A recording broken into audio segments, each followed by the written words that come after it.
дар ҷумҳурии Тоҷикистон маҳдудият оид ба интиқоли нерӯи барқ ҷорӣ нагардидааст. Дар ин бора масъулин аз ширкати барқи тоҷик расман иттилоъ доданд. хомӯш гардидани барқ дар бархе аз шаҳру ноҳияҳои кишвар ба таъмири таҷҳизоти барқӣ ва корҳои профилактикӣ алоқамандӣ дорад. Ин корҳои профилактикӣ дар таҷҳизоти бузурги энергетикӣ ба миён омадааст ва мутахассисон дар он ҷо корбарӣ доранд. масалан мо дина дар нерӯбои барқи обӣ норад будем ва дар он ҷо бо гурӯҳи калони рӯзноманигорон шоҳиди таъмири дастгоҳи тақсимоти барқи пӯшидаи энергавии 220 киловолт шудем. вақте ки ин дастгоҳро таъмир мекунанд, дар он вақт лозим меояд ки хатҳои интиқоли барқи 220 киловолт 5 та хати интиқоли барқи балоғун, шаршар ва ёвон ва ваҳдат барқ бурда мешавад, онҳо хомӯш карда шаванд. бинобар ин дар ин ҳолат лозим меояд ки мо маҷбур мешавем ки барқа дар ин минтақаҳо хомӯш кунем. ҳама ин тадбирҳо бо он хотир аст ки мардум дар зимистон ки ба барқ эҳтиёҷот зиёд аст, ба гармӣ эҳтиёҷот зиёд аст, камтар аз барқ танқишӣ кашанд ва душвориҳо пешгирӣ карда шаванд.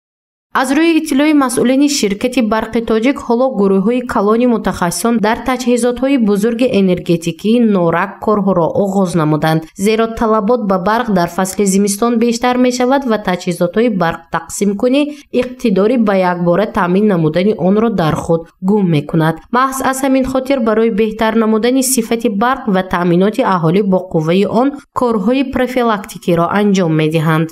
система энергетикӣ ҳам хеле хусусият дорад ки дар давраи зимистон талабот ба барқ ба маротиб зиёд мешавад. бинобар ин зимистон тайёрии пухта дидан дар кор.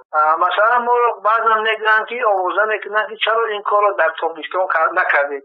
не мо дар тобистон ҳам кардем, лекин вақте ки тамоми таҷҳизот як соли дароз тамоми рӯз дар зери шиддати барқ аст, тез фаршуда мешавад. аз ин рӯ дар остонаи зимистон лозим меояд ки як бори дигар аз назари профилактикӣ, аз назари таъмири дастгоҳҳоро аз назар гузаронем.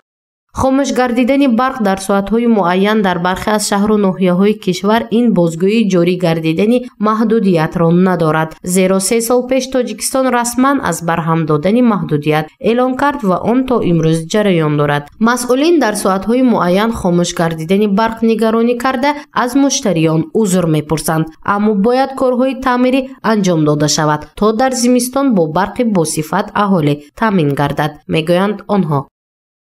вақте ки онҳо ба охир расид, мо ба тавассути сомонаи худ мардумро, муштариёни муҳтарами нерӯи барқро ва воситаҳои ахбори оммаро пешакӣ огоҳ. мо медонем ки масалан як соат, ним соат ҳатто барқ надоштан хеле ногувориву душвориҳо меорад, лекин ба он хотир ки ин кор муҳим аст, мо ин корро маҷбуран бояд иҷро кунем, бояд ҳатмӣ аст мо иҷро кунем.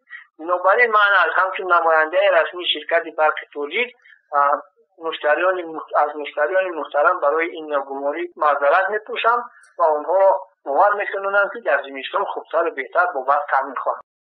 дар ҷумҳурии Тоҷикистон шурӯъ аз оғози соли 2018 маҳдудияти интиқоли нерӯи барқ барҳам дода шудааст. аз ин рӯ соли ҷорӣ низ барқ маҳдуд карда намешавад. масъулини ширкати барқи тоҷик расман аз муштариён маъзарат пурсида таъкид мекунанд ки дар рӯзҳои наздик аз хуб шудани вазъи интиқоли барқ хабар хоҳанд дод. гузориши Мафнӯшкурова, Аъзам Раҳимов барои барномаи иттилооти хабар.